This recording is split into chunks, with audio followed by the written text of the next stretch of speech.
And we're live. Hello, everyone, and welcome to episode 16 of Beyond Retro. I'm Joe Amato, and I'm here with Tyler Baker and Nathan Kennedy. And well, sorry I couldn't make it last week, guys. Yeah, I was sick, but getting better now. I'm pretty much 100%, so all set to go. So, how you guys doing? What the hell did you? What did you just pull a John Cena in front of the camera there? Did you see that, Nathan? What did I No. do? What the hell was this? You did this with your hand. Huh? I don't know. I'd have to see the. Did I? Fucking I swear your hand went like this. I'm like, oh my god, he's doing. You can't see me. No, I sure wasn't doing that. I definitely no, not doing anything like that at all.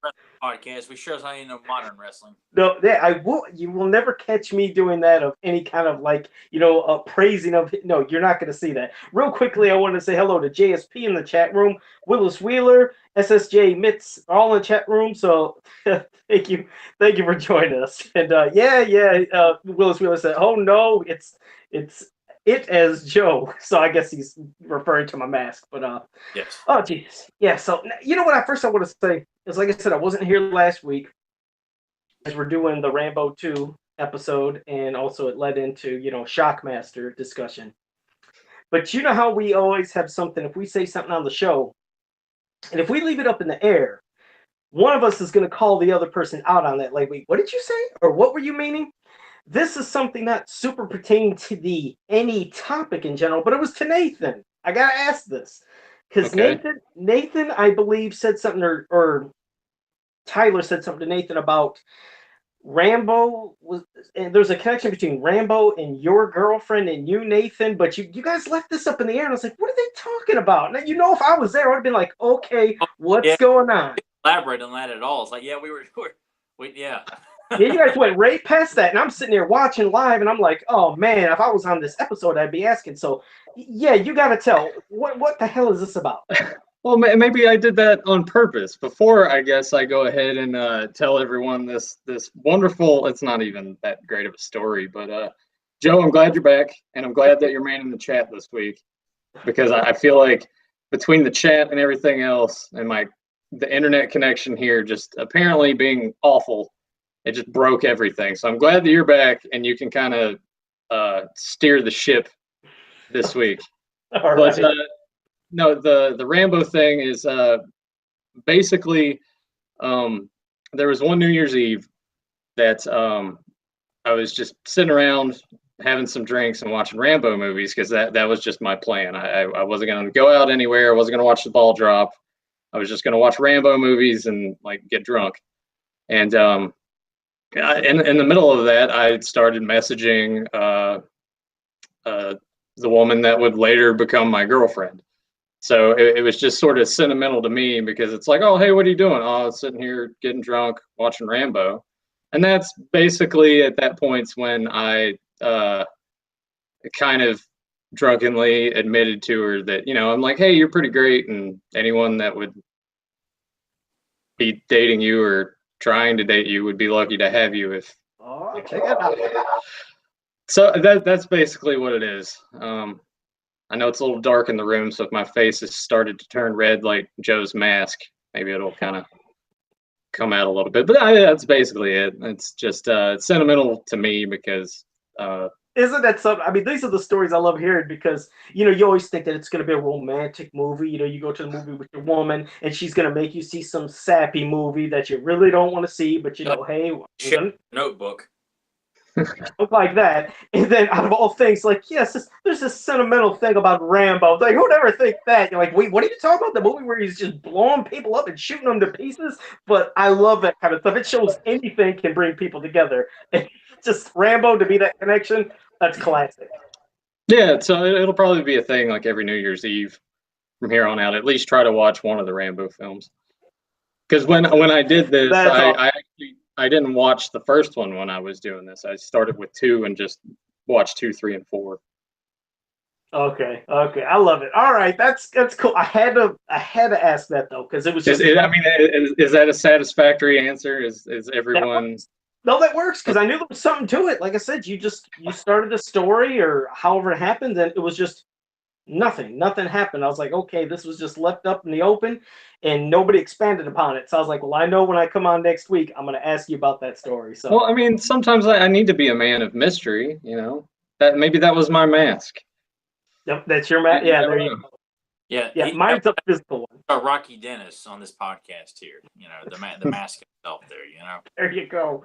So, all right. So, yeah, next week we'll be doing Stranger Things. Like, this movie, since it just came out this week on DVD, Blu-ray, or however you were watching it, I was like, yeah, I think this would be a good topical one. We could do Stranger Things, season 1 and 2 next week, because this movie, I didn't go into it thinking, I wasn't going to enjoy the new It. I was with open arms waiting for this. I was trying to avoid previews until Tyler did the kind of like, want me to do this, you're going to have to do that. So for me, he said he promised to watch Stranger Things if I would watch one preview of the upcoming It, and I always avoid trailers. So it's weird. Wait. Why was Tyler not wanting to watch Stranger Things to begin with? I hadn't watched it at that time. My brother had recommended it. Joe had talked about it. It was just one of those things I had not taken time to do, and I hadn't.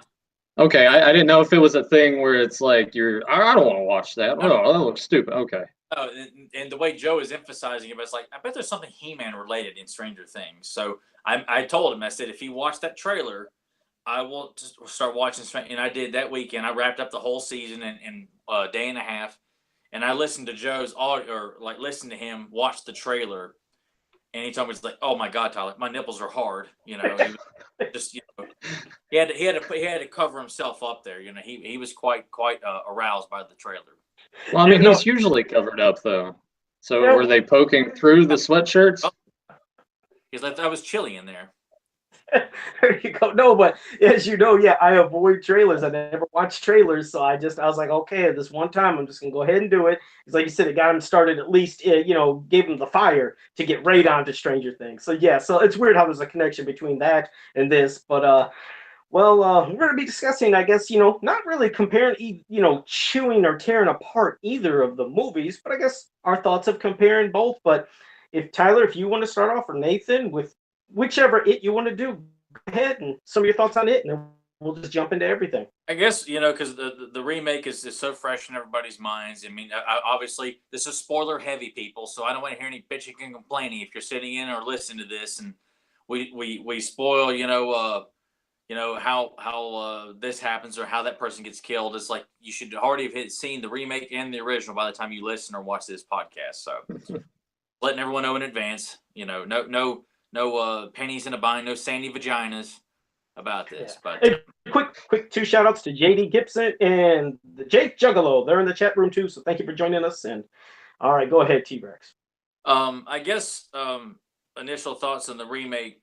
I was against them remaking this. I thought, the TV movie. I was kind of intrigued by the fact that, with the movie, you're not restricted by what you can do in the movie from as far as content, language, violence, the level of horror, and not necessarily gore, because gore doesn't do anything for me. If anything, it gets monotonous. I'm like, okay, yeah, this is not doing anything for me. It's more about visuals and creepy ass music and stuff like that. So I was kind of intrigued, but more or less like, you know what, guys, look, it doesn't work often enough that I'm like, I don't think this is a good idea, simply because, but part of me also, when I found out that I can never pronounce his last name, but Kerry, what's his name, the guy who directed the first season of True Detective, was attached to direct it and was in fact directing it, and then left due to differences. I was like, okay, you know what? I'm kind of intrigued by this. That they've got a very good director, because True Detective season 1 is a masterpiece, and I'm like, okay, I'll bite.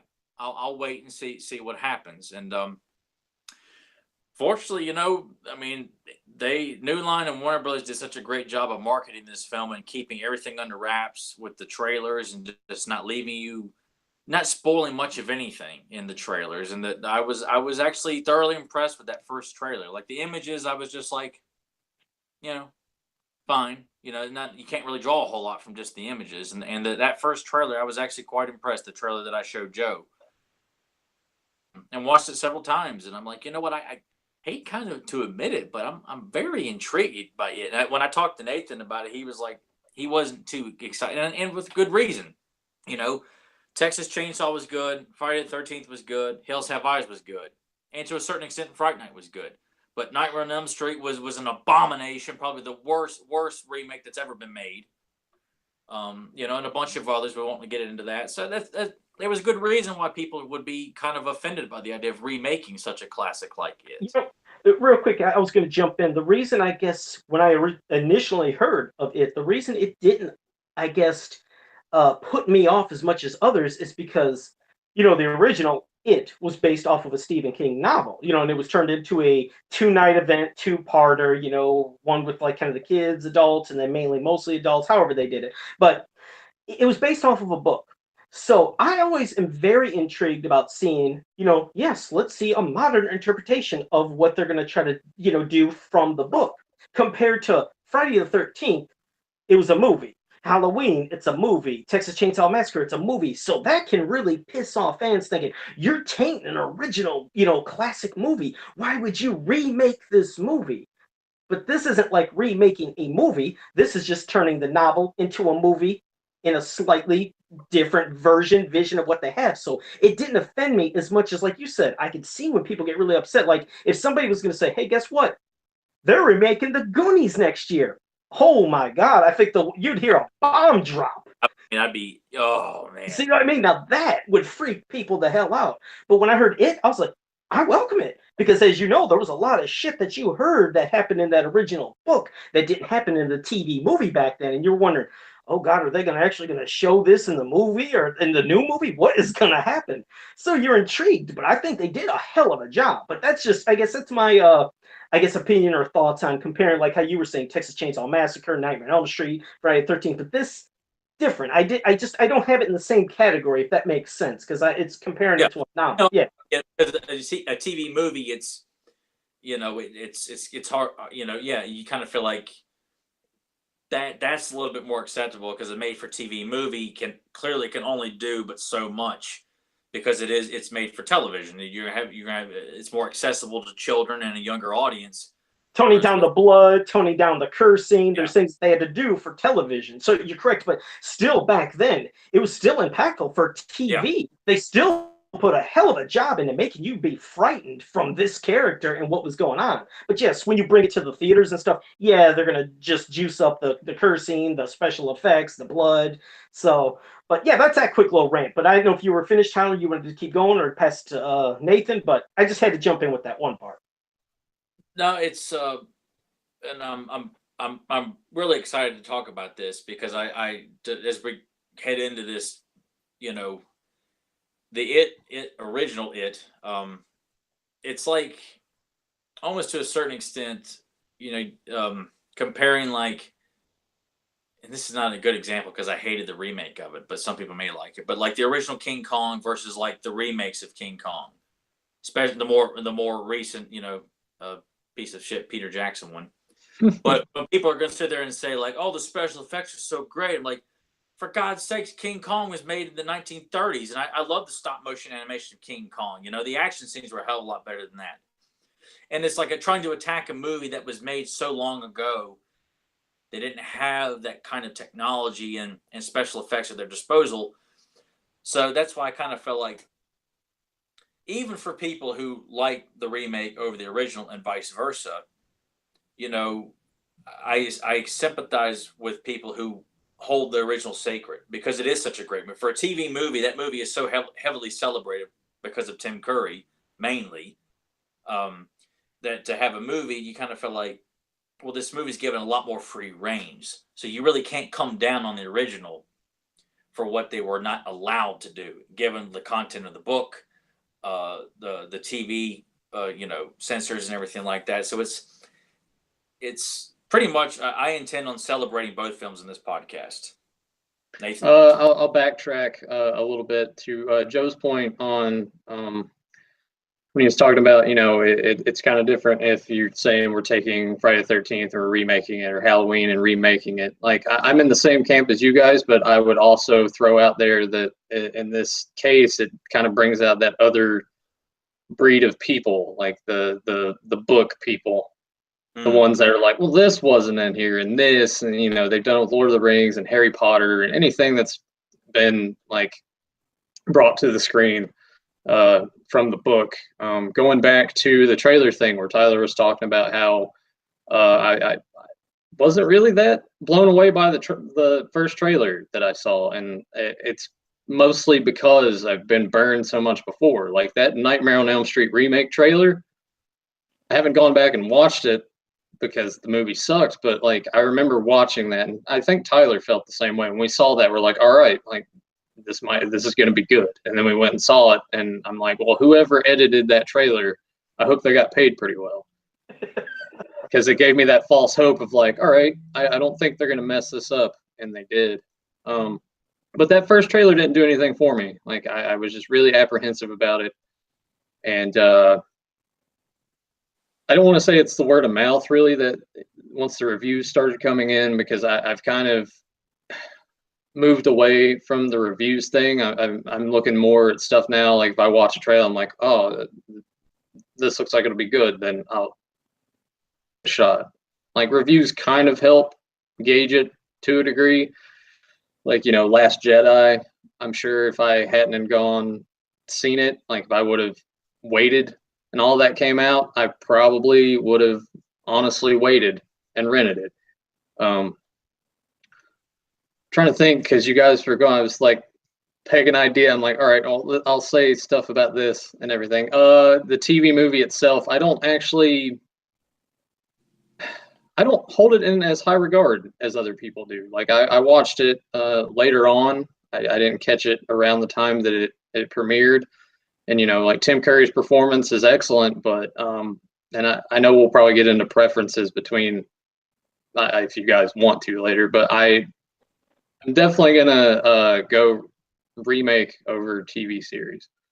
I mean, it has its merits and it's fun and everything, but I don't know. Like I was okay with this being remade. Yeah, I was too. I was absolutely fine with it being remade.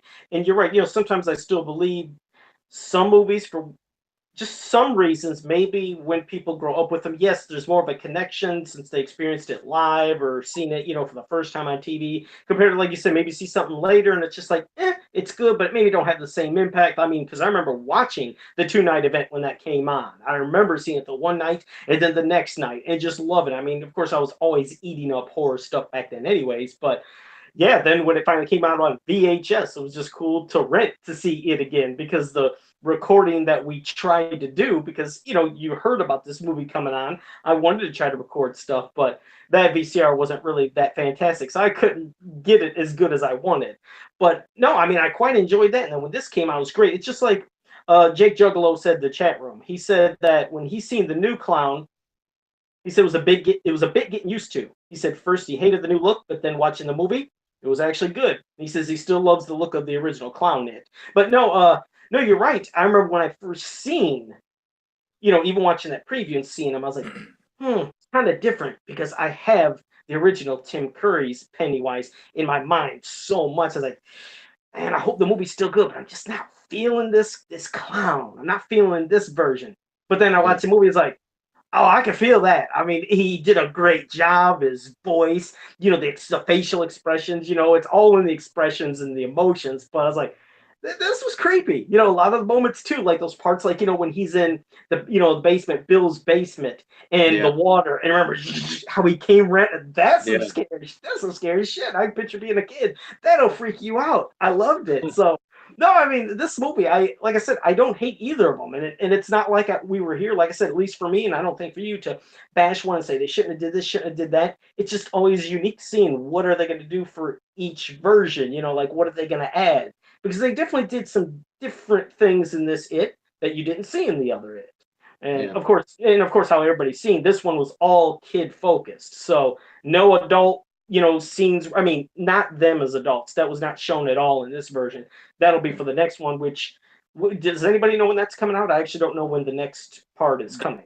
It's in pre-production, I think, right now. I don't even know if they've announced an official release date. It's been greenlit, of course, you know, because the remake was such a, you know, a juggernaut. Yeah, it made like what, 700 million or something. It made like insane amount of money. Yeah. I just hope New Line and Warner Bros. Did decide, hey, maybe we should do a prequel of like what it was like with Pennywise, you know, and just doing like they did with The Hobbit, you know, where it's like, no, it's 2 damn stories, all right? Let's just stick with that, you know. If they're gonna do anything, they got to go back and remake, you know, another Stephen King movie that, you know, well, you know, I would say something like Silver Bullet or something like that. But I love Silver Bullet. I love Silver Bullet too. Love freaking Silver Bullet. Like you know, a more you know, it's just updating the werewolf. You know, from that extent, set it in the '80s, of course. You know, because at this point, people love seeing stuff set in the '80s, you know, especially from people of our age and generation, older and slightly younger. It's which adds to the charm of this. You know, not to take away from the original, because the book was set with the kids in the 50s and adults in the 80s, whereas this is the kids are in the 80s and they'll be set in the it's what, 23 years, 27 every 23 years. It 27 every 27, yeah, every 27, I think. Would set this in the early 2000s, I think. Probably do some something like that. Along with that, well, which worries me, because I remember talking to Nathan after we saw it. I was like, well, if they stick with the correct time frame, you know, you'll see technology used in the second part with the adults using cell phones and stuff like that. Which well, I mean, you got to think, like, if we're doing the math correct, and it's going to be early 2000s, I don't really think like cell phones are going to have as much of a presence. Like the internet, like it existed, yeah, but it wasn't. It didn't turn into what it is today. Like there was still dial-up internet at that point. I don't really think there was so much like high-speed stuff. I was gonna say real quick, this version of it's taking place in 1989. If you've seen in the background, if you've seen in the background, you've seen the the big banners for the movies. Okay. Had Batman. Yeah, had Batman. Yeah, that's right. Lethal Weapon 2, Nightmare on Elm Street 5. Did you notice those on the marquees for the movies? That stuck out like a sore thumb to me when I saw Batman. Like, yeah. So exactly. So you might as well say.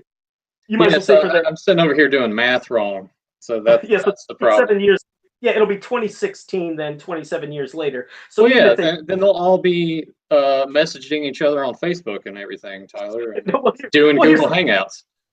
Well, picture when they have to get everybody together. I'm sure they'll probably sit there. They'll call just like how Mike made the call in the original to get everybody to come back to Derry. I'm sure when they all come back to Derry, you can already picture somehow cell service will probably be deactivated during that movie in certain parts where they can't use their cell phones. I'm sure that will happen. They'll probably try.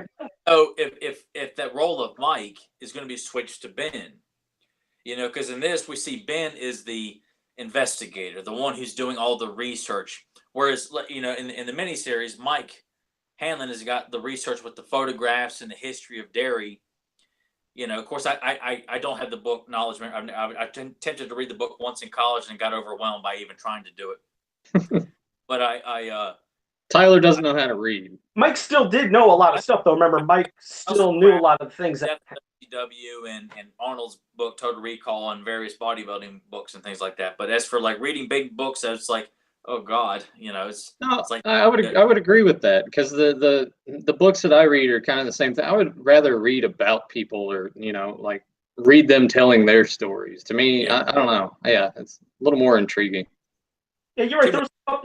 There was like you said, a couple roles that seemed slightly different, but I'm thinking that Mike will still be the one that probably will call them. I mean, Ben, you're right, was doing research and doing it in the library, but Mike still knew, like, you know, kind of the history of that town. Because remember, he's homeschooled, so he was probably learning all about the history. Yeah, I guess they may even split that up. Of course, I like all these kids so much that, you know what, they can tweak whatever they want, because all the characters in this movie, you know, are so likable. I mean, every single kid, you know, is given a lot of great moments, you know, from the opening with Mike having to, you know, deal with having to kill sheep. I mean, that's for a child, that's quite, you know, I mean, I've always had a tender heart ever since I was a kid. So if I was being told I had to kill a sheep right there in front of me, with my uncle bearing down on me and essentially calling me a pussy, you know, that adds a level of sympathy to Mike, you know, that you really didn't have in the miniseries.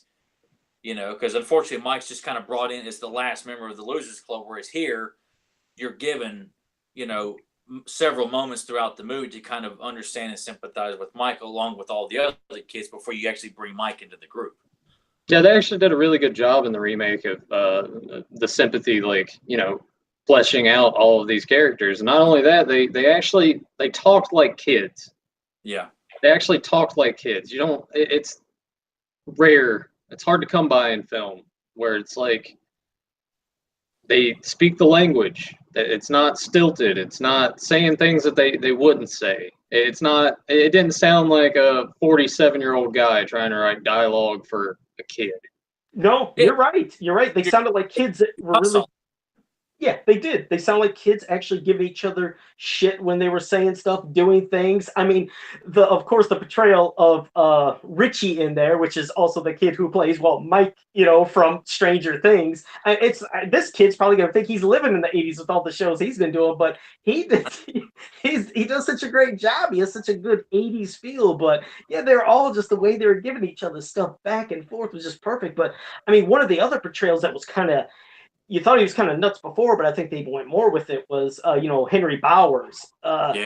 They made him extra sadistic. I mean, when he was punching poor Ben when they were holding him, and then you see, of course, remember, the people in this town want to ignore everything. That old couple drove by and just completely ignored. But I mean, I was like, damn, it was so mean. He was doing the punching. Then the bastard pulls out his knife and starts carving an H and is going to do his whole name in his stomach. I was like, this is sadistic shit. I mean, that was a really twisted. The book too. I think that whole sequence of him cutting Ben up, I believe that's in the book. I think. Oh, I didn't read all the books, so I didn't know, because I didn't know.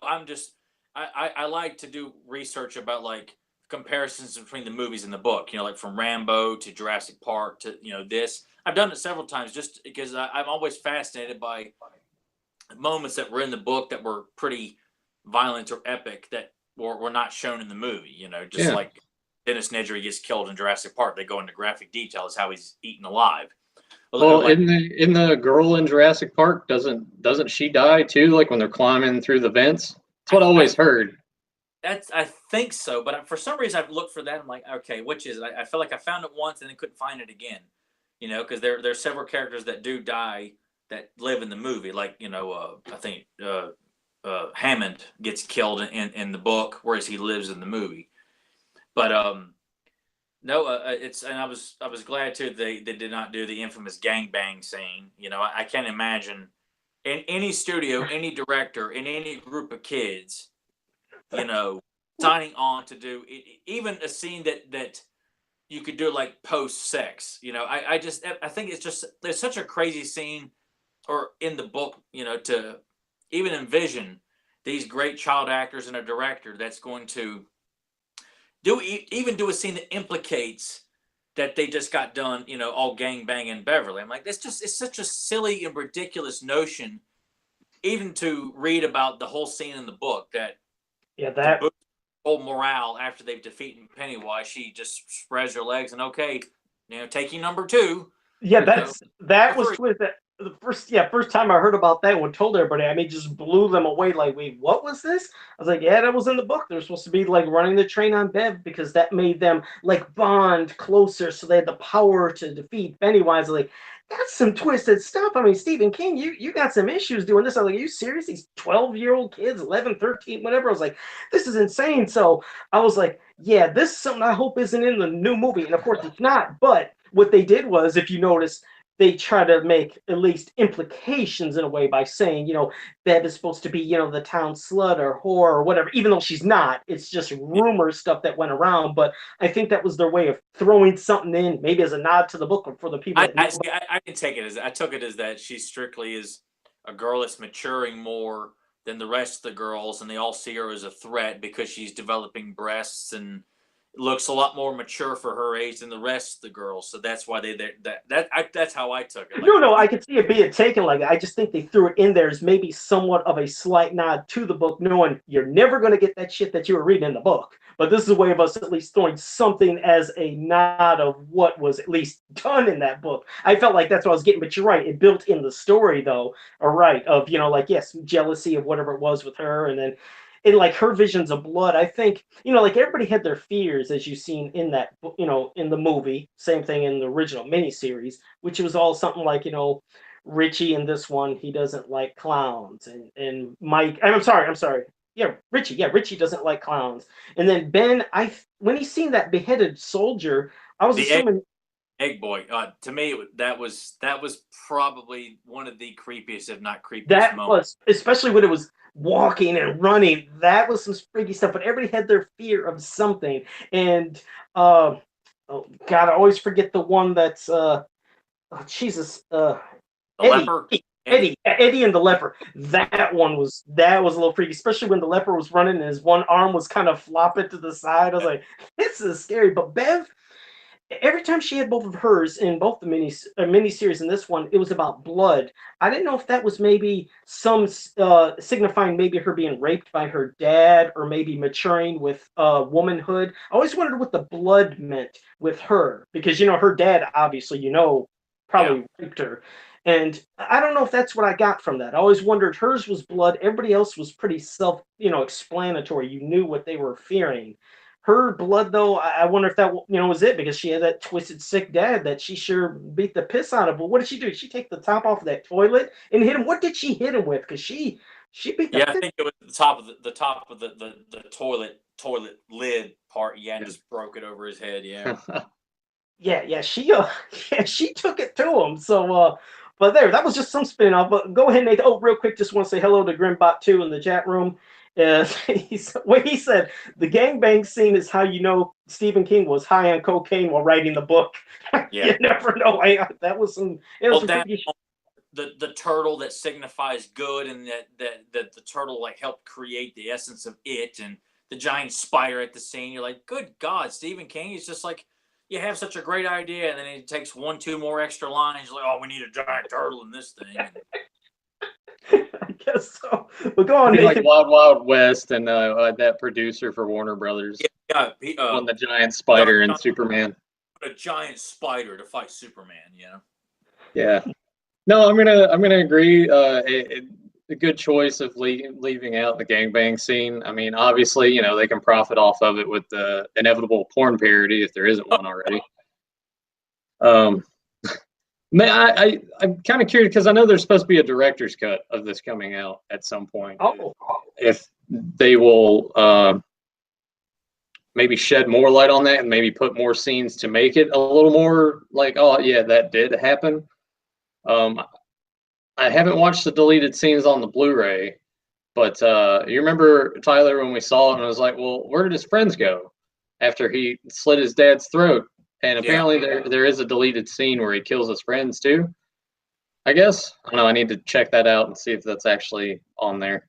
Yeah, I have to check out the extra stuff too. But yeah, I would be curious too, because you're at least in the miniseries where Belch and I forgot the name of the one bully that he just kind of ups and disappears off camera, so he just kind of or gets taken.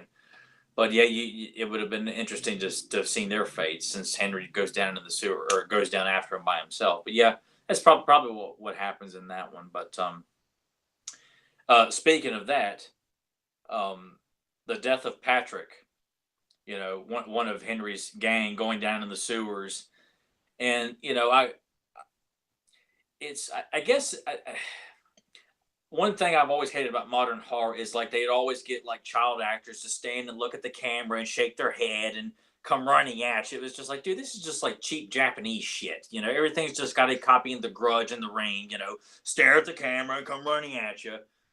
But I liked the idea that these were dead kids, that Pennywise had killed. They were all kind of a demonic version of children that he's killed, just slowly walking towards him and smiling, just scaring the hell out of them. They're not doing the whole, I don't know, I always think of all this PG-13 horror movies that came out back in the 2000s. Well, hell, they're still coming out now. But it just looked good from a visual standpoint. You could almost argue that you've seen this a lot in a lot of horror movies, but it just looked good. And it wasn't, crazy sped up stuff. There are crazy sped up stuff in this movie, but not to the point where it's overkill, because I almost feel like the the build up to a lot of those moments where Pennywise comes running at his victims, from Ben in the library to Bill down in the basement to Patrick in the sewer.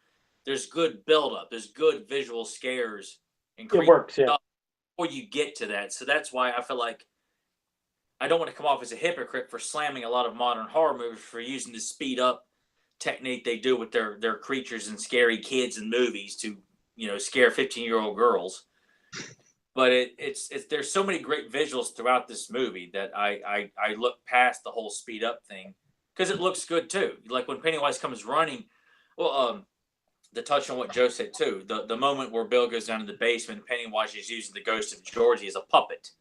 Marionette, it just looks cool. Like, where his face gets all decrepit and kind of, gets all, decayed, and then Pennywise kind of comes out a little bit and just kind of stares at it and then comes running at him. And then how he slides back down the steps, like he's enjoying not killing these kids yet, which makes you wonder too, because in the miniseries as well, Thelma Daniels is like the throwaway character that gets killed in the miniseries, but you just hear about it. Whereas this Betty Ripson girl is killed, and it almost makes you wonder, like, how long does Pennywise engage around these kids? Like, he kills Georgie first off, like immediately. Like, there is no buildup. At least you're not led to believe that Georgie has come across this clown in any other time. So it kind of makes you wonder, from a storytelling standpoint, how long does Pennywise pick his victims at random, or does he leave a choice few to gradually build up their fear because he says they taste better when they're scared? Oh yeah, I that's something that is an interesting thing to think about, because you don't, like you said, you don't see how he's getting all the rest of them and how long he might be feeding off of them. If he has a lot of them floating, because now we finally see the floating. We always heard about they all float down here. Well, as you've seen, Bev is finally not afraid of Pennywise no more. And that pissed him off. Obviously, he can't feed off of her, so he makes her look into his dead lights, and then she just started hovering and floating. But then you see tons of these kids floating, and like, okay, now I'm slightly wondering, like, it could be just overthinking, but that's why it's a podcast, because we could talk and we could all see what makes what. Well, they're all floating. It's like, okay, are these all floating dead kids? Are some of them still slightly alive where he's feeding off of them? But then he's got Bev here floating, who's not afraid. He can't feed off of her. So I was just a little confused with this floating and then that floating. But I mean, you're right. With the kids, you wonder how quickly is he taking out half of them. I mean, I did like how he got Patrick, because when you think of it, Patrick's a bully. He's always picking on the kids. So I thought it was kind of cool that a whole shitload of kids were there to now frighten him. They're frightening the bully back. That's what I got from him. Like, his fear it basically backfired. He's always scared them. Now they're scaring him. He ran, he got trapped, and then bam, that balloon floated up, and I think it says, "I love dairy" or something. Here comes Pennywise to kill Patrick. I mean, that was pretty cool. I mean, there's some good shot value. Like you said, when you were seeing Georgie earlier in the movie. Now, that's something you wouldn't have seen on the TV version back then, but you wondered if they would they have did it, because he bit Georgie's arm off. I was like, damn. Which it's mentioned in the miniseries, like that his arm was pulled off. Yeah, but you've seen this. It's like, wow. So I'm sure if back then that movie could have had a bigger budget and would have went to the theater, I'm sure we would have seen some crazier stuff. There's no doubt we would have seen some crazier stuff. But for TV, you're limited of what you can do and obviously what you can show. But that's a pretty frightening thing, especially being a kid seeing that, the arm getting bit off. It's like, wow. Well, I'm kind of surprised that they even did it now, to actually show him without his arm, and crying in pain. And it was funny because when Tyler and I went to go see this, we saw it at an older local theater, and there were some, I guess, this mom and dad thought it would be a good idea to bring their 2 or 3 kids, and I think they ranged in age what looked to be between 8 and 12. Oh, that's great. Well, I thought 8 max. Like, I thought the little boy who kept making a lot of, uncomfortable gestures and noise. It was, for God's sakes, what kind of parent decided, let's take our kids to a killer clown movie that's rated R, An awesome one. So you seen some poor kids, huh? Okay, go ahead. No, it was great. helped with the movie a lot for me, just because you know, you have the initial attack on Georgie, and then it builds and builds, and any time there was just that tension in a scene, you would just hear that kid audibly over there, just be like, and like try to like put his head down. That's And I think great. his sister was like hitting him, like, "Hey, no, you need to watch this. Stop being a wimp."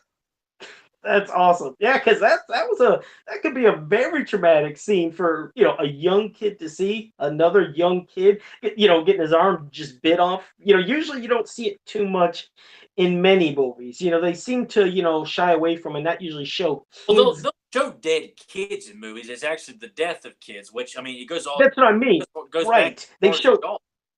With Yeah, Alex we've Tinsley seen, like you said, live here in front of everybody. yeah, yeah, like I said, certain cases you see a dead kid or something, but to see the action of this kid actually getting attacked, yeah, it's quite different. It's shocking to the eyes, it's shocking to the audience. So, yeah, well, I've seen that, and that really, yeah, it took me back. And of course, then Pennywise just reaches out, grabs him, and pulls him into the sewer. And you see the old lady where the house is by the drain, and she's getting her cat. She just sees the blood, and you could take Oh it as well.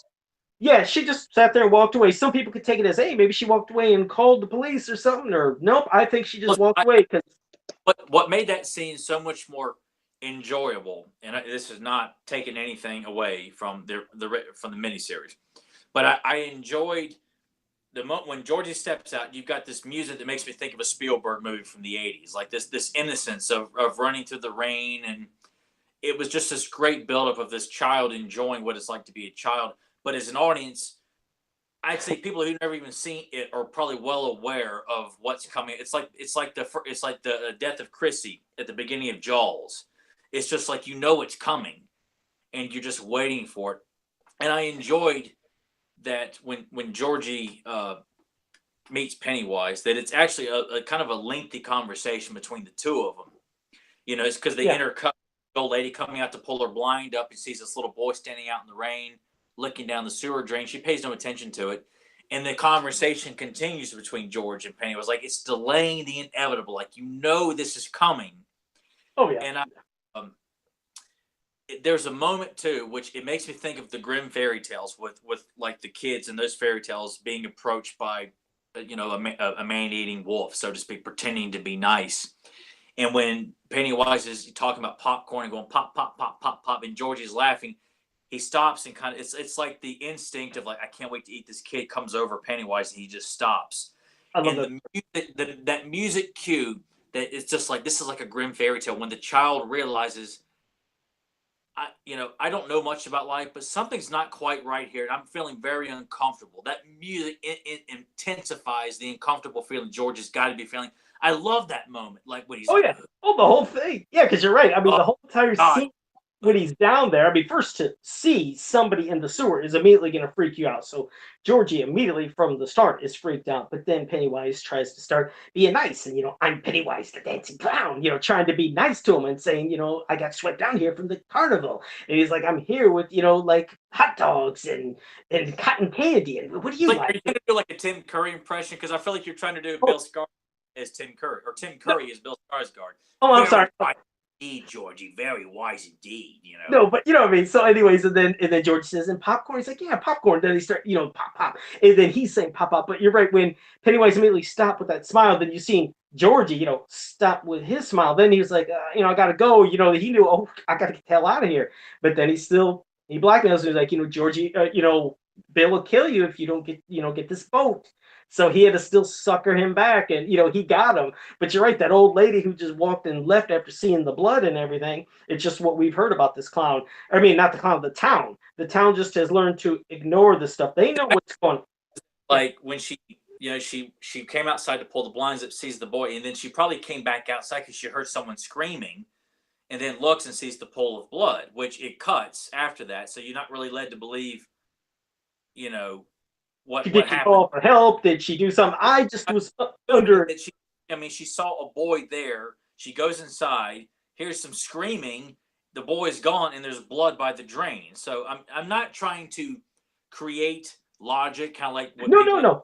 You're right. the You Star, could. but it just well, obviously, I mean, he's reported dead. You're It's right. You could say that maybe she went in, she called the cops, or she just ignored it. But especially when you see later, they talk about how the town is, there's things they don't see, they ignore things, especially like when Ben's getting beat up and the people just drive by. And like when they were looking at the posters of missing kids, it's basically like, yeah, oh, here's the one underneath. Like they just forgot this one because they're just putting one over the other, the other, the other. It's like this just happens all the time. So I was just kind of under the impression, yeah, she knew some shit went on. Hey, it's not her business. She's just gonna walk away. Is like the parents ignore it. It's just that it's one of those things where everybody, because obviously not all kids are taken by Pennywise. Obviously, there's several generations of kids that will go through and never have to deal with Pennywise, which makes it in their mind like, oh, it's unfortunate. Our neighbor 2 houses down lost their child. Isn't that awful? And whereas their child is probably 17 years old, never came into contact with Pennywise. So it's almost as if like it's just a series of misfortunate events that happens, because you go to any Walmart in America, they've always got the missing kids section, in front of the bathrooms or something like that. And there's tons of kids all over the place. And as we're passing through Walmart, we don't know who any of these kids are. We don't even know the family or anything, but you just see it and you just keep on going. It's I don't necessarily see. I often wonder too, that old couple that passes Ben being beat up. You see that balloon in the back? Well, I almost felt like, is that Pennywise pretending like to be, just almost as if like he's mocking Ben, so to speak. Like this car comes by just to mock him, like no one's gonna help you, kid. I don't know. That's just or look at it like this: it could have been definitely a couple that went by, and then when Ben's looking for help and he sees the balloon, that can almost be another nod from Pennywise, just saying, those were real people. They seen you, but they ain't gonna help you. Like, he's got a hold over these people. Just a little show. That's my balloon. Shit, these people are not gonna help you. I mean, hell, it was even brought upon in the original miniseries. Remember, they said about how the town, they'd see stuff and then the guy looks the other way sweeping or something. Like, they ignored stuff even in the original miniseries of it. So yeah, it's shit that goes on in this town that, like you said, I guess if it's not happening to them in particular, these families, these people, like, how it is, like, hey, I don't know nothing, I ain't seen nothing. Maybe the main theme of the film is curiosity kills. Hey, there you go. That could have been a working title for the movie, maybe. Maybe that's what it really was. Yeah, curiosity. Well, I mean, you think about it, like, Georgie goes missing. His brother's wanting to find him. He brings his friends. Maybe that's how it's. Maybe that's how Pennywise, like, instead of it, we're trying to talk about if he's being selective or not. He might be, but it's only for the ones that like are starting to try to like figure out what's going on. I don't know. What I mean, which kind of makes you wonder then too, because I was wondering about that very thing when I was rewatching it. Is that when you see those pictures of the kids that were killed during the Easter accident, and it makes you wonder, like, obviously Pennywise portrays himself as a clown because, I mean, prior to the movie, clowns were seen as a fun thing from the circus. Obviously, they're portrayed a bit demonic in like Pee-wee's Big Adventure, like in the dream sequence. But for the most part, I never knew clowns to be anything more than just, they didn't scare me. I was never bothered by clowns. So it made sense that he would always be portraying this icon that children find safe and fun. And like, hey, that means fun. Clowns mean fun. So it's kind of makes you wonder then too that these older generations of kids, are they all, did any of them stand a chance? Like there's all those kids that lived during that time of the Easter accident, or like that camp where Ben says the entire camp was gone. Like, do any of these people smarten up to any of this? Or, which kind of makes you feel like probably not, that all victims every 23 years, none of them are figuring it out. Like none of them are putting it together which makes it the idea that kids, which they've done like in Nightmare on Elm Street, that the kids all believe something that their parents do not. Because every kid that sees Pennywise and escapes his wrath and goes tells his parents, they're going to laugh at him and tell him to stop making up stories. Which I think that balloon in the car was like signifying, kid, no one's going to believe you. No one is going to buy anything you have to say. Who's going to believe there's a killer clown running around this town eating kids alive and things like that. True. Well, a couple quick things. First, I want to say hello to the X-Men Traveler in the chat room. Thank you for joining us. But and I think it's every 27 years. I think it's every 27 years. But 7 years. yeah, and also Willis Wheeler. I don't know if this is something he read somewhere, but he said that Stephen King said that the town and the adults have been taken over by Pennywise's evil. I don't know if he read that somewhere, if that's an actual blurb. But Maybe there's some mention of it in the book too. Okay. Yeah. Who knows? There's probably a lot of stuff that we're discussing now that are probably explained in the book, and we just need to read the book. That's what we need to do. It's a book club on it.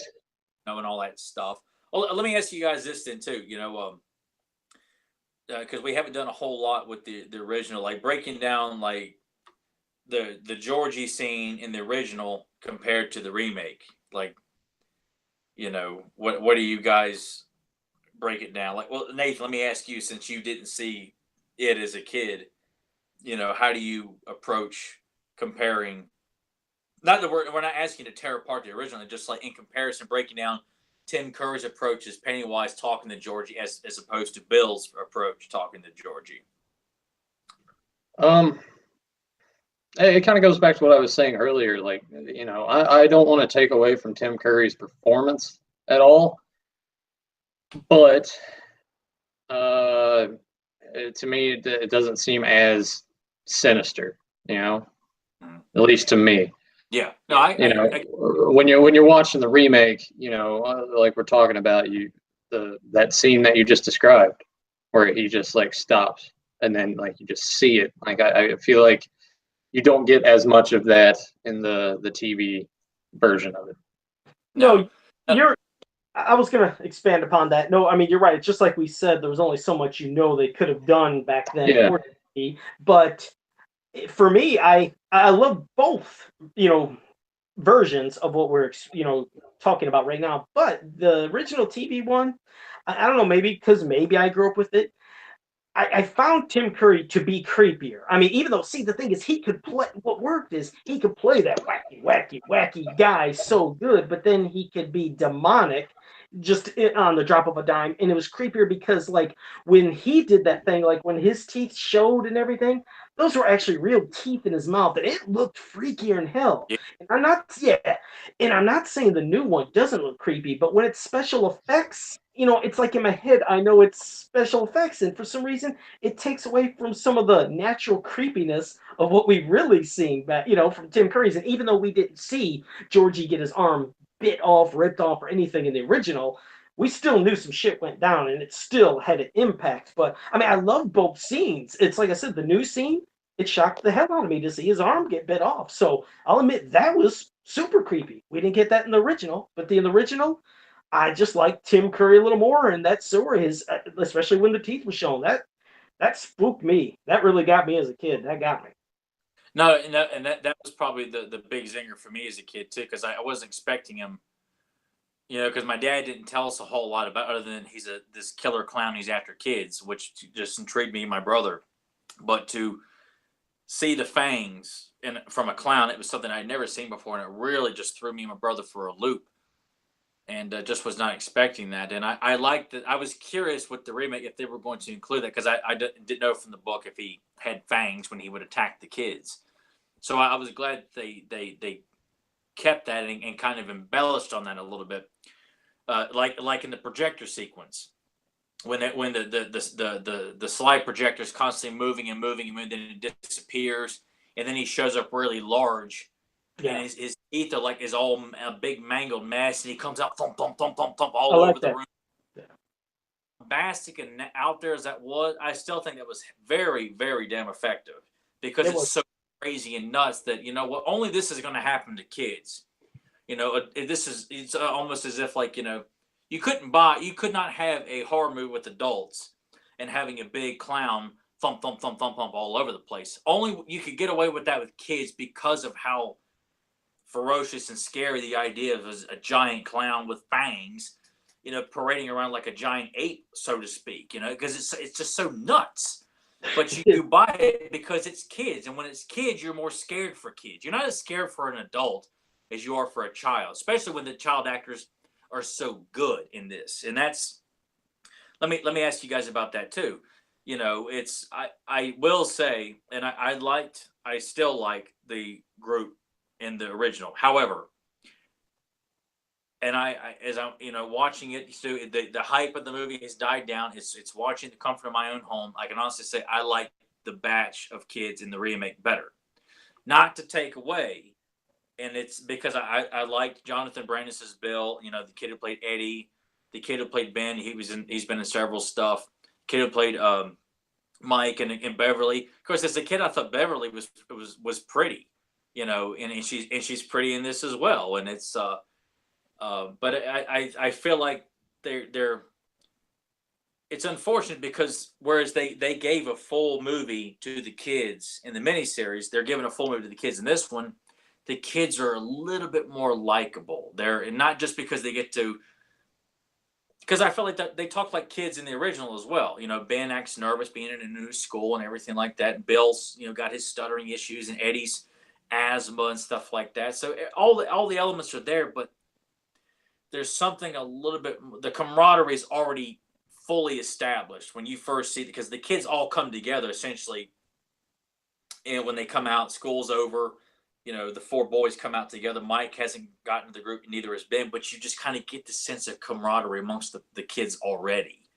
You buy into their friendship immediately, and I just they're more. I don't want to say they're more likable because the kids in the original are very likable, but they're just more fun. I told Nathan, I said I had so much fun with this remake. I had a blast with it. It was so much fun because the kids. It was like watching the kids from the Goonies. They're acting like foul-mouthed kids, making sexual jokes. Talking about things that worry you, and you're all over the place. They spoke. No, you're right. They're both like real two groups. They're both two great groups of kids from different movies. I mean, I don't know if I'd really choose one over the other, but I will say, as for the new group, see what made it different for this group is there was you could say some more comedic or lighthearted moments where you could take a deep breath. Meaning in the original one, when they're bonding together, they're doing everything. You still at most times are feeling fear. What are they going to do to stop Pennywise? And what's his story? What's his story? But when they all went to Ben's house, one, for example, when Ben, ran in this room, he grabbed some shit, he threw it in the closet and closed it like that. And then as they're all looking on the wall and Bev's sneaky little ass starts creaking the door shut, and there's that New Kids on the Block poster, and then they play that music real quick. And then Ben's looking shocked like, oh shit, don't let the others see that. And Bev gives this kind of smile like, I know, I got you. And then she, shuts the door. That made you, if you felt like you were let off the hook for a couple minutes, like, oh, I can breathe, I can relax. It's those kind of moments that were kind of cool, just regular kid moments, but not to where you're always in fear the whole damn movie, No, and to touch on that too, that the kid who played Ben by far is so much more lovable and likable in this film. Not to take away from the actor who played him in the first one, but to play up,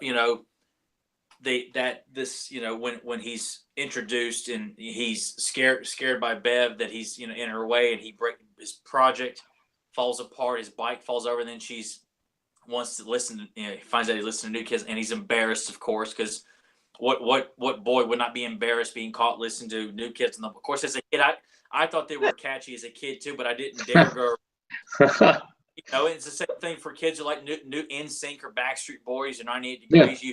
You feel like it's not macho to like these popcorn bubblegum bands, boy bands that girls like. So you can sympathize with the character of Ben because of his insecurity of he likes New Kids on the Block, but doesn't want people to know about it. It's a tender. And then when she looks at his yearbook and sees he has no autographs, no signatures, it's a sad, sympathetic moment. It's a relatable moment. Yeah. All the kids are extremely relatable, and it's not just because it was in the 80s and Batman, Lethal Weapon are playing on the marquee, and New Kids on the Block, and Eddie's talking about, or Richie's going to play Street Fighter at the arcade. It's just, let me jump in. Which, by the way, he's playing Street Fighter, people, not Street Fighter 2, but Street Fighter. Yeah, Street Fighter, and that one for a lot of people was not the best game in the world. So I like how they showed that, because Street Fighter 2 was when the big craze happened. When that came out in the arcade, shit was over. Fighting games, it started then. But yeah, I do like that. He was actually sitting there playing Street Fighter, so yeah, that was a good mention. Yeah, but it's just that they took so much time, in this film to really flesh out every single character, from Mike to Ben to Eddie to Stan to Richie to Bill to Beverly, every single one of them, so that when they are pretty much forced to, accept that, look, we're, or pretty much up to where they go into the house to confront Pennywise, and Eddie ends up getting his arm broken. Everything's gone to shit. The group's disbanded, so to speak. You feel bad, because they part of them are afraid to even admit what they just went through, whereas the rest of us, like, we can't separate. We're all doing.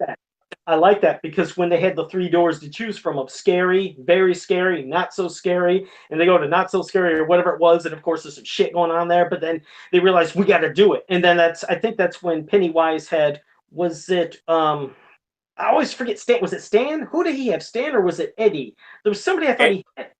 Okay, right when Eddie, that he's sitting there mocking and crying and drooling all over. Okay, so right as he's going to get him, but then that's when they said no. They go back to that door, and then you see Pennywise like look back, because he just realized that's a sense of they're not afraid. Now he's got to do some shit. So I like that. I liked when they started showing about when they're bonding together. Now we can see what the weakness is of this demon, especially when you start seeing towards the end when they find out when Bev's floating up in the air, and you find out that's why you couldn't kill her.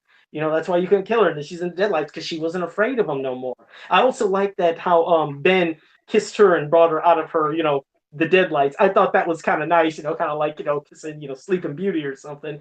But that was kind of cool. But the one thing about Ben that was different is when we were talking earlier about all their weaknesses, or I mean their fears, like how in the original one, his dad was gone. Remember, Ben with his mother, I went to go, I think, live with his aunt or something. And so remember, he's getting picked on at the house because, he's not really, supposed to be there. They were giving him some shit. His dumbass cousin's making fun of him for his lowest. You're only here because it's our Christian duty. What a douche. Yeah, that's what I mean. There were those were some mean ass kids, poor Ben. And so you get to see what was really happening with that poor kid. This one, you just heard, he's the new kid in town. But you didn't hear about it if his dad was killed, what was going on, and then instead of seeing visions of his father standing out there like, "Hey Ben, I'm back, son." All right, now how creepy is that scene in the? Let me ask both you guys that. Oh, it was super creepy. When he seen. That's probably the creepiest scene in the first half, is that seeing his dad waving very gently and, "Hey Bill," and then skeleton, yeah. Oh my God, man. Yeah, that's what I was gonna get to. I was gonna say in the original one, you seen that where he's like, "Hey Ben, it's me. Hey son," or whatever, and then he sees his dad, but then suddenly it started being decrepit, and then there's Pennywise. But in this one, so instead you see the fear of a decapitated soldier. I'm assuming just because him reading maybe in some of those books. So that was the one thing that I thought that was a boy. Was it a boy? Oh, the tree, the one that was in the tree. Yeah, the one that's in the tree that's walking around, thump, thump, thump, thump, thump. Oh, okay, all right. For me, I thought it was maybe a soldier boy, but I could see what you mean. But either way, yeah, you see a decapitated person from obviously what you've seen in the book. So it's scary, but I was like, I do miss the father aspect of the original. Yeah. That's what I would have liked to have seen from Ben in this one. And I ran it so long. Go ahead, Nathan, because I've been on a rambling craze. Go ahead.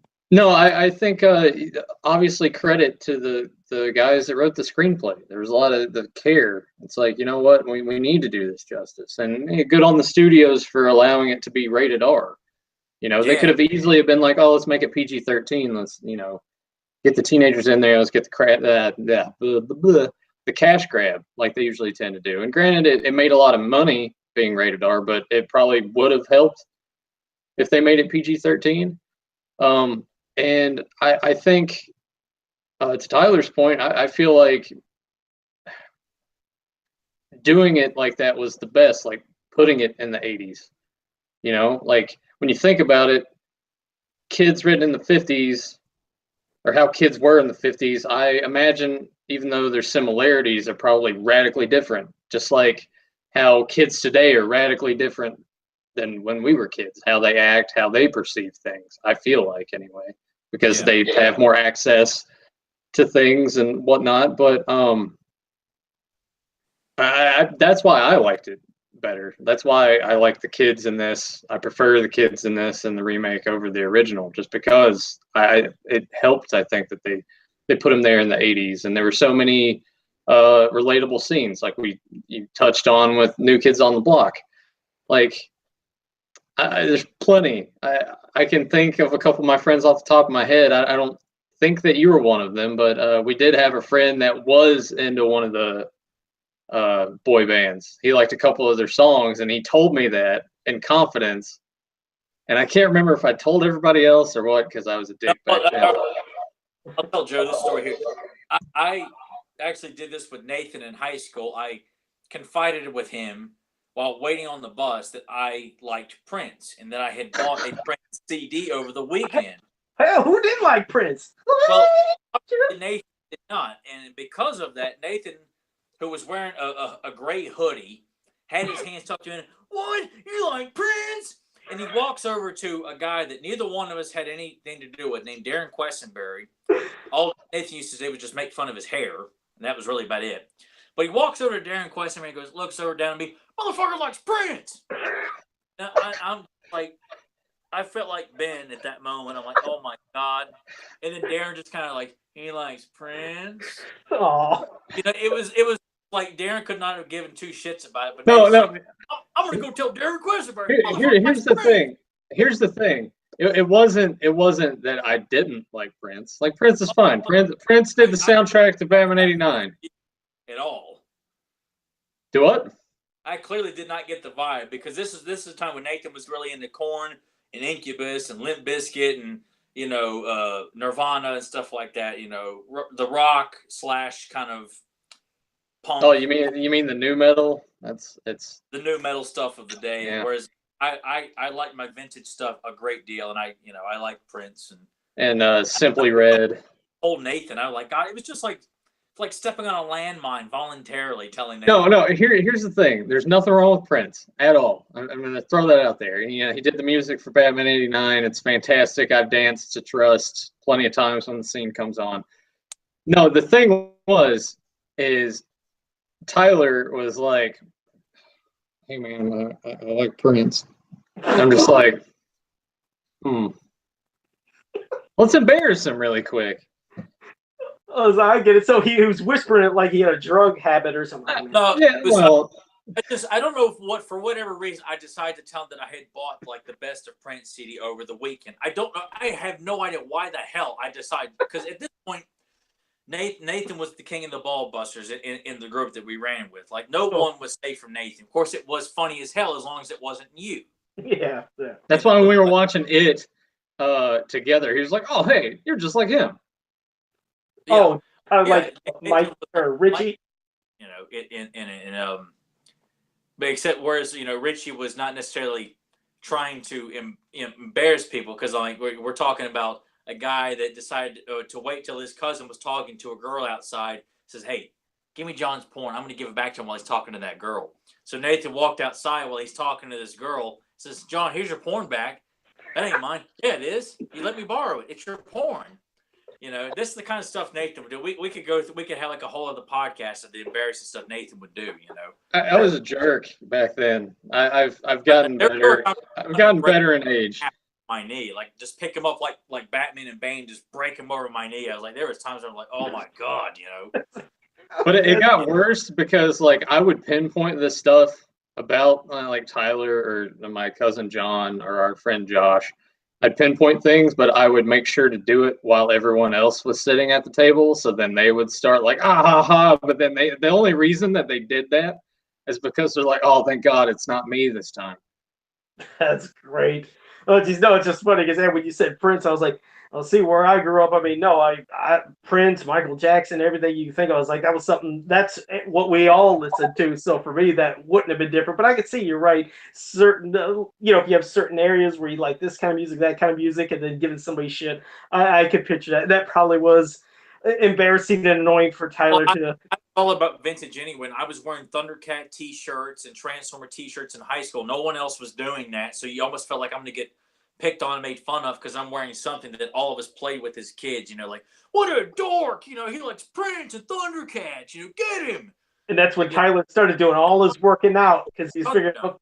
Yeah, he was like, okay, now you got to mess with me. Because then when Tyler got up to 260 pounds of muscle, he's like, okay, now I like this. You got a problem with that? I'm like, no, you like whatever you want. No, fortunately, for those who decided to make fun of me because I like this kind of stuff, you know, like Thundercats and stuff like that, you know, I never forgot that kind of stuff, which I just, you know, that's one of the perks about working out. It's like you use that as motivation. You know, it's like I think now people are not going to give me shit because I got He-Man toys behind me. I got Thundercats over here, G.I. Joe over there. It's like, you got a problem with it? Tyler's revenge. Tyler's revenge. That's what it's all about. Well, you got a problem. I do.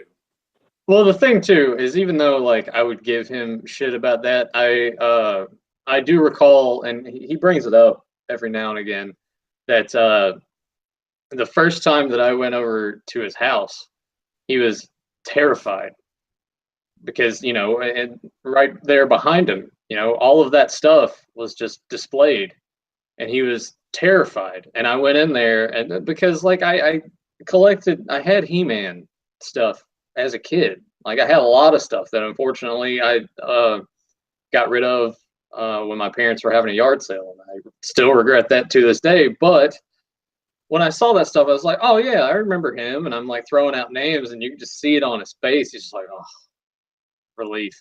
Like, thank God. Gotcha. Yeah, because I had one friend who was still into it as well, and Matt Hilton. He was into collecting comic books and toys and things like that. It's the only person I confided in, and Nathan was like my new friend in this, you know, in high school. I had a bunch of friends in high school, but you know, I talked basketball and stuff like that with it. Nathan was like my new best friend at that time, and it was just, you know, it was just like Nathan was notorious for giving you shit. And I remember I was going to hang out, and he came up to the apartment. I'm like, oh my god, and it sure enough, I got Nathan into movies. I got him into collecting toys, and you know, he had tons of comic books that him and his dad purchased. I mean, it was like opening up a big box just from Nathan walking into my room that one time. Fair to God, I was going to be made fun of, you know, in front of everybody for He-Man. No, I mean, like, big credit to Tyler. Like, he, because I had action figures, you know, like all the G.I. Joes and everything as a kid that I still have, but doing that, seeing all that stuff, it was just like, I got this stuff. I should display this stuff too. And then I started getting into it. And then like with movies, you know, especially like the horror genre, he'd be like, oh, have you seen this? I'm like, yeah, you know, I've seen that before. He's like, oh, all right, well, have you seen this? Because he had this one DVD. It was like different scenes from horror films. Oh, Boogeyman. Yeah. And like, yeah. And I went over to his house, and he had that popped in, and like some stuff popped up, and I was like, well, I haven't really checked that out before. And it's like, oh, you got to watch it and all this. So without being friends with him, you know, who knows? Maybe I still bullying people and giving people shit, and then I could see. Well, and it went both ways too, because our common ground, and I know we're kind of just veering off topic like we usually do. Real quick, this is called our 15-minute side rant. It usually always happens towards the end of the show. We'll just ramble on something else, but we get back to topic. We'll be there in probably just a minute. Go ahead there. But our common ground was wrestling. Yeah. But also before that, like, the first time I saw him in one of the classes that we had, you know, he was wearing a basketball jersey. I think one of the first things the first thing I said to him, I was like, yeah, like I loved Penny Hardaway. You know, I had X and X and X jerseys, and we started talking about basketball. Then it's, oh, what else you like?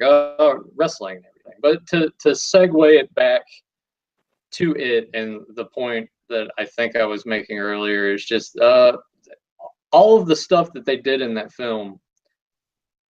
Relatable. The embarrassment of liking something that's popular, but you know you're gonna get your ass kicked if anyone else found out about it. Or there's something else I was gonna say, and I just trailed off. That's okay, Leslie. Yeah, go ahead. Go ahead. It was just super relatable. Different aspects of it. I'm just like, oh yeah, you know, I felt that, especially at the beginning with Georgie in the basement. who hasn't been in a dark basement and you can't find the light and you're down there and you think you see something, but it's not something, you know? Oh no, that was me. I hated the basement when I was a kid. I hated it so much I had nightmares about the basement. And I couldn't remember one time I don't know if it was going down to get laundry with my brother. And of course, him being the bigger brother, an older brother, ran upstairs quickly, shut the door, turn off the lights, and I'm stuck in the basement pounding that door, freaking out because I think there's monsters down there. Fucking hated the basement. Hated the basement. I mean, and I did. I had nightmares about the basement that went on for years. So yeah, that eventually stopped. But no, going back to it real quick, the one scene I wish I enjoyed, but I enjoyed the one in the original more, was the rock fight scene. In this one, sure, it was good, but I think, like I said, this ain't nitpicking. It's just logic. Because I'm sure, I don't know if you grew up where I had rock fights before. And if you throw one of them bastards that's the size of a softball, you're gonna knock somebody out or kill them. They were throwing some big ass rocks in this one, and I think that like Henry Bowers and even the others were enduring too many softball size rock blows. Like in the other one, they had kind of smaller and eventually led to a big one that was like a disaster hit. But Are they a little bit farther apart too? Yeah, they were. They were pretty close in the remake. Yeah, in the remake, they're all up on each other. But I was like, I think they went a little too nuts with the size of them rocks, because you get hit with one of them rocks, your ass is knocked out or dead. So I wish they wouldn't have showed them so big and so close. I like the dramatic effect of the original. Like you said, they were far apart. I mean, you're thinking, damn, if they're going to hit and connect, wow. So you picture if they're this close in the remake, or, you know, this new one, and get hit with those size rocks, yeah, this would be quite a different effect. So yeah, it was still an enjoyable scene, but I think that they just chose, like you said, distance and rock size. I think it was a little off in this new one. Well, I will say I think the emotional content of the original, you know, because it you know, when they're throwing rocks at Henry, they're standing up towards him, and then when they throw a rock and hit Beverly, and you see like snap and decides he's not going to throw a rock, he's just going to go beat spears Henry. He knocked his ass down, didn't he? The original. I really liked in the original that he's conquering his fear and like, you're not going to hurt this girl that I'm crazy about. Yep. No, you're right. And they all get scared and run off.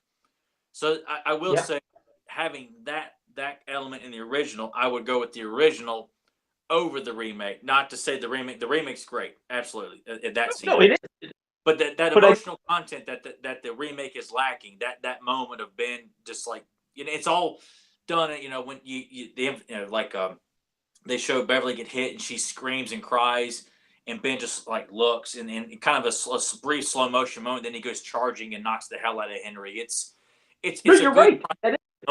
The characters. No, you're right, and it is. It's different. The new fight.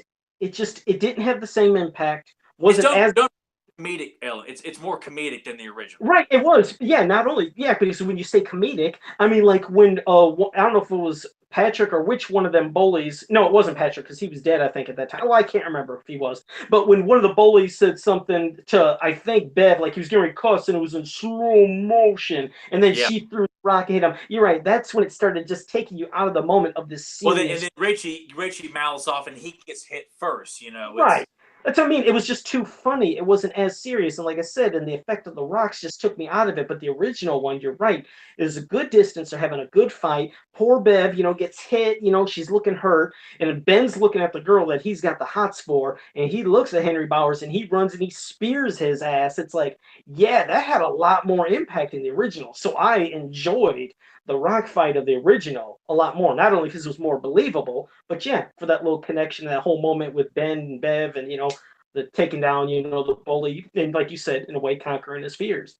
But so we eventually get to the climactic ending fight where it's the battle of all of them against Pennywise. And in the original, as you know, Eddie with his asthma, where he really doesn't have asthma, it's all a placebo, it's all in his head. But what Eddie? Because this is a gazebo. I think that's what he says when he's mouthing mom. It's just it's shit. It's a gazebo. Yeah, he doesn't even know what he's saying. But you're right. So when when he took, like you said, the original, he said, "This is battery acid," and he squirts it in Pennywise, and then, it's because he's just realizing they're feeding, he's feeding off all their fears and stuff. So now they can use their imagination. Go ahead, if this is going to be battery acid, then damn it, it's battery acid. And it sure worked. And Pennywise, it starts, like melting at his face, but they start realizing not to be afraid. And in this one, they're doing the same thing. I mean, Jesus, he gets like that pole or whatever rammed through his eye, but then, okay, I like when, was it Richie, the one that got the bat that decided to go ahead? Yeah, but he's kind of telling Bill, it's like, now I'm going to have to kill this fucking clown. And just, I actually brought up the quote because I wanted to like say it word for word because that was one of my favorite parts. But he's just like, you punched me, made me walk through shitty water, dragged me through a crack house, and now I'm gonna have to kill this fucking clown. I'm just like, all right, yeah, here we go. That's fucking great. That's one of the best scenes in that movie. It's such a triumphant moment, and I remember telling Nathan it was like, because of the climax, like when Bill sees the fake Georgie. I actually have never gotten teary-eyed during a horror movie before, but Bill's emotional moments in this film, like when he's sitting in Georgie's room and picks up the Lego turtle and kind of starts getting crying. I got a little like watery-eyed when I saw this, and then when he approaches the fake Georgie, it's sad because Bill is buying into it, and like it's Pennywise, but it was still sad, and then. When they kill Pennywise and they find Georgie's coat, and Bill just kind of sits and just kind of breaks down, and the group just kind of, they all hug together. I actually shed a few tears because I'm like, God, man, it's such a, and I am man enough to admit, yes, I did shed tears during it, because of the kids. Like I'm with them from the beginning to the very end, and it was just a super sad moment for Bill to finally come to terms with my brother is dead. He was killed by this clown. Here is his remains. I'd break down too if my brother Derek, I had found a remain of his down there with my buddies. It just shows you how much, like Nathan said, how much care was given to these characters, that you bought everything, every bit of fear that these kids went through, from Eddie and the leopard to Richie with the clowns to Bev and her fear of I guess what I can assume was a period, with the blood bursting out of the sink and stuff like that. You bought and went along with every ounce of fear that these kids went through from all their triumphs. I was there with them 120%. Which is why it's so fun with this movie. Nathan, I don't know if it was just me, but I had this vision of Tyler, like when Tyler said, he broke down, how he shed some tears, was crying. Break it down. Don't be trying listen. So, like you said, you had this moment where you cried during it. It made me think of The Naked Gun when Leslie Nielsen and, of course, Priscilla Presley, when they're walking out of the theater. Everybody's shocked at Platoon of what was going on, and they're cracking up. They're laughing coming out of Platoon. It's like, what? So you can picture, here comes Tyler out of it, and he's... They're like, what the hell is this about? This is a scary movie. And I'm just right beside of him, and somehow Darren Questenberry's just standing right there, and like, motherfucker cried during it. Yeah, like where the hell Darren Questenberry come from? But he's hanging around outside, He's there for all these moments, and Tyler's. Nathan wants to bust my balls about something, like motherfucker likes Jeff Hardy. Motherfucker likes Randy Orton. Motherfucker likes Thundercats. Just like Hey, I never did that. I did it with Jeff Hardy and Randy Orton, but never Thundercats. Yes. Oh, shit. Yes. For the record, Nathan would bust my balls about being a Jeff Hardy fan and a Randy Orton fan. Hey, no. The Jeff Hardy thing was like, it's just this weird, like, he's the only character he would ever use in the video games most of the time. When we went to a house show, we went to a wrestling event, I think like our junior year, like that summer before we were going to be seniors. And I'm sitting next to the railing. And the Hardy Boys are there, right? And here comes old Jeff Hardy with his big old fat head. And then, like, Tyler just jumps over, like, three of us with his hand, like, oh, yeah. And then he, like, touched me. He's like, I touched Jeff Hardy. I'm like, that's really weird, man. It was overwhelming. And let me just also emphasize this. We're all riding in the back of a pickup truck with the top on it. We're all laying on, like, an inflatable mattress. And from the moment we leave Nathan's house to we get down to Hooters, Nathan is breaking my balls the entire time, and it's kind of bouncing back and forth between me and his cousin John. You know, and of course, yes. Once we find out that Jeff Hardy was going to be there, which we did not know, it was all completely like we had no Man. idea who was going to be there. And when He Jeff was comes out, like one of those little fangirls, though, that was like freaking I was- out. like the girls who greet the Beatles when they get off the airplane, I was like, ah, you know, I Screaming. it. Oh, it's great how you describe the tone. Nathan. I touched Jeff Hardy. I touched Jeff Hardy. I did. I was like, I reached over and I patted his shoulder. And then he didn't wash his hand for like a month and a half. Did he throw him his underwear? Like, here you go. He's throwing his underwear, throwing his drawers. He may as well have. Heidi White, he said, Jeff Hardy's like, who the hell threw these at me?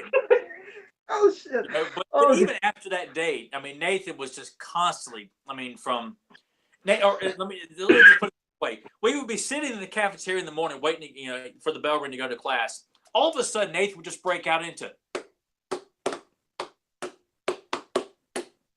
just mock and playing the Hardy Boys theme on the table and looking at me like he's like, you know, oh yeah, man, Jeff Hardy, you know, just oh. I was waiting for him to pop a boner and just be like, oh yeah, too extreme, too But it was extreme. almost like Nathan was just jealous that I could get into being or actual market wrestling at the time, whereas Nathan was just like, no, they booked the match completely wrong, man. See, if I was booking WCW this time, they wouldn't do this. Like, This is like 5-year-old Nathan is trying to this is how I would book Halloween Havoc '93 here, man. And I would do this and I would do that, guy. And I will say though, there was nothing more sweeter than a shitty pay-per-view going down and Nathan's like a nuclear explosion reaction from like WrestleMania 17 to Invasion. It didn't matter what it was. If it was a shitty pay-per-view, you had to be there with Nathan or the day after, and he would come in, fucking suck, man. They blew it at the end. It was just, I didn't have to watch it. I'd just sit and listen to Nathan bitch and complain about it.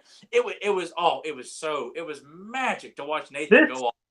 This is the only podcast, guys, where you'll hear us go from one thing, but it always will somehow end on wrestling. Don't know how, but it'll almost always end on wrestling. But making so many tangents. I like to think we stuck more to the source material this week than we did last week. But we did. There was just maybe a 15-minute one here, a little 5-10 minute here, but that's cool. That's what makes it fun. But well, as everybody knows, in this new It, I mean, obviously we got to wait for the adults, and we're going to wait for the next movie. So that's how it ended, where you see Yes down into that well, and then at the end, Bev kisses she's Bill. I almost said, but yeah, kisses Bill. You know, Bill's got get some blood on his face, and that's how it ends. But no, a great movie, and nowhere would I ever say that I completely hate this or completely hate the original. I love them both, and they both have special moments for each of them, which make them so unique. But I love both these damn movies, and I could see myself watching them anytime they come on. I could see me watching and just loving each one, probably pretty much the same, just for different effects and different parts. Yeah, like I totally agree with that. Like I'm gonna give the slight edge to the remake though, just because being able to do what they did with it, you know, it's not on TV. Which I imagine, you know, if they did put it on TV instead of going theatrical, they could easily get away with a lot more now when you think about Walking Dead and stuff like that. So regardless, what do you think about I mean, do you think, you know, the whole part with Georgie with the arm, do you think that'll be shown on TV when they do the TV version? I mean, probably not. Probably not. Oh, like you're saying when they show it on TV? Like, do I think? Yeah, like on TNT, TBS, or something. Well, you know, with commercials. They edit like Quint gets eaten in Jaws. They edit that scene to death. Like they don't. I mean, it's not a long scene, but they do edit parts of Quint's death. So I could see Georgie's scene being somewhat edited as well. I don't know. I guess it depends because, you know, on Walking Dead they've had instances of things like that. I guess it depends on who's showing it. And like how offended someone would be by watching it on TV and be like, "Oh, this is too much." Yeah, that's AMC. I mean, certain, you know, like you said, those cable channels or whatever, they get away with a lot of stuff in cursing, but certain other channels, like you said, when you edit a movie for television, for whether if it's FX, TBS, TNT, USA, you wonder what will they actually put into it. But I imagine they will. I think they will. Okay. All right. So yeah. So well, for me, yeah, I kind of just like them equal. I almost don't want to pick one, even though I like certain parts in the original more than the new one, and the new one more than the original. I just love both damn movies. They're both great, and I'm glad they made this, and I can't wait to see the second part of it when it comes out. Hopefully later in 2018. I can't imagine them waiting to 2019. I'm thinking 2019. Me too. You serious? I Really? imagine they'll film it and get it in the can at some point this year, but I imagine it won't come out until next year. Oh, Yeah. they got to put it out for the Halloween or something, or well, of They course don't do Halloween that. will be coming out. I hate how they don't do that. They Yeah, don't they take don't. something. Yeah, they're just like, oh, let's release this in April. Why? And half the time they do Christmas, and like, why are they putting horror movies? Are like coming this Christmas, Death Strikes Back, and it's like, what? Why are we having horror movies on Christmas? But that's happened quite a bit. But I Yeah. guess we'll see. But Tyler, go ahead if you had a final thought of the movie before we wrap her up. I have. I'll probably will I will pick the remake simply because of just how much fun I had with it, with the characters, and a lot of the visual stuff was quite creepy. I just but I probably will end up watching the remake probably more than the original just because of how much fun I had with it. But the remake, the original is still a triumph. It's a fantastic film. I won't say as much about the second part, and I'm sure we'll come back and cover the second part when the second part of the It remake comes out as well. But I love them both, but I will get, like Nathan will give the edge of the remake, and I'm not one to do that. I'm all about preserving the originals, but with this, I can't argue with my heart. I mean, my heart says I had a lot of fun with this movie. I really did. It was a great film, so I picked the remake over the original. That's what's so great about it and refreshing. I was going into it just really worried because the first trailer didn't do much for me, and I'm just like, shit, like here we go again, because most of them have just sort of let me down a lot. Yeah. To a point where it's like I will never watch this again. And this remake I could easily see myself watching this once a year, maybe twice a year, and I can't say that for a lot of movies these days. Yeah, especially horror movies. Well, yeah, a lot of horror movies or at least current horror movies. I mean, everyone's going to be up to watching the classics, but as for modern horror, God, I an actual modern horror movie in theaters. I probably since Hills Have Eyes 2 with Nathan, that movie sucked balls. Oh no, maybe the Halloween remake when it came out. That's probably the last one I saw, and then I think after that was like game over for horror movies in theaters, just because they were all sucked. But no, it was a masterpiece. It was a triumph, and I'm glad to know that when watching it, it wasn't the hype in the theaters like it's out. It's like no, this movie is still a blast on home video. It's going to retain its luster, on from here on out. So. No doubt. Like I said, it was a fantastic movie. So I'm sure everybody that maybe is joining us live, I'm sure they've already seen it. But if you have not seen it and you're somebody that's now just new to the show, listening to this on iTunes or wherever else, City, let's talk about it. Yeah, you listen to all this shit, but hey, it's still fun. But go ahead, see it if you have not seen it. You're to say it, but still, sometimes there's still that impact when you watch it. I mean, it's not like we're spoiling too much because you basically got an idea of the premise of the show, anyways. But yeah, you can still check it out. Fantastic movie. And well, before I give it to Tyler to tell you where to go and stuff, I always I want to start mentioning, like I said, when we do this podcast and when we do the other podcast, just to mention the others. If you're a fan of Masters of the Universe, we do Fans of Power on Sunday nights live at 9 p.m. Eastern time, right here on YouTube too. So if you're somebody that's never listened to Fans of Power, give us a shot. And of course, this Sunday on Fans of Power, I'll be mentioning Beyond Retro, just a way of letting fans know about both the podcasts that we do.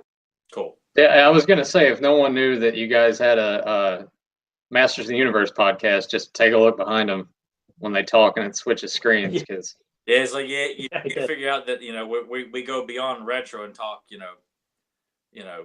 exclusively only about He-Man on Sunday nights.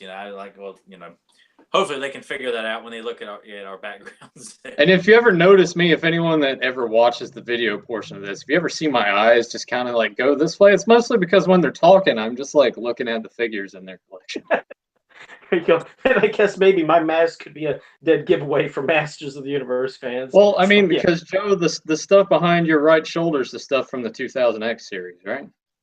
Yeah. There's it's 2000X. I have like the statues, some of the other things. There might be a Yeah. slight mix of vintage and yeah, like vintage is up around one of the shelves there, but then 2000X, and then over Yeah. here, yeah, it's a mix. Over here is Friday the 13th, and you'd figure why shouldn't I do that for a horror thing? But Yeah. I'll do Well, that. I mean, there's tons of stories Tyler and I could tell you about when I started collecting the 2000X line with him when the toys were showing up in stores. Yeah, We didn't those fight over anything, but there's a lot of funny stories. There you go. Yeah, we'll have to do some of those stories. But go ahead, Tyler. Why don't you tell everybody where they can go and listen to us and all the good stuff before we wrap her up? all Beyond Retro episodes are available on YouTube. Just go to Beyond Retro or go to Pop Culture Network on YouTube or look up Doug Turner, who is our producer and posts all our episodes on YouTube. All episodes are available on Podbean to download. Just go look up Beyond Retro. All the links are posted on Joe's Facebook, Nathan's Facebook, and my Facebook. They're available on Pop Culture Network's Facebook. And I think we're on iTunes. Just go to Pop Culture Network, look up Pop Culture Network on iTunes. You should find Beyond Retro on there, as well as Fans of Power. And we post stuff on Facebook is our go-to. Joe sometimes will dabble on Twitter and things like that, but for the most part, if you're catching this, find us on Facebook. We're always posting the links for the current episodes, and go to the Beyond Retro Facebook page as well. All episodes are posted with the YouTube link as well as the downloadable link for Podbean, so you can listen to us on the go or listen to us in the comfort of your own home or at the office when you're killing time or on your lunch break or something. So Yeah, I to touch on that really quick too before Joe sends us off. I just wanted to thank everyone again, like I did last week, that joined us live. JSP is here like every single week.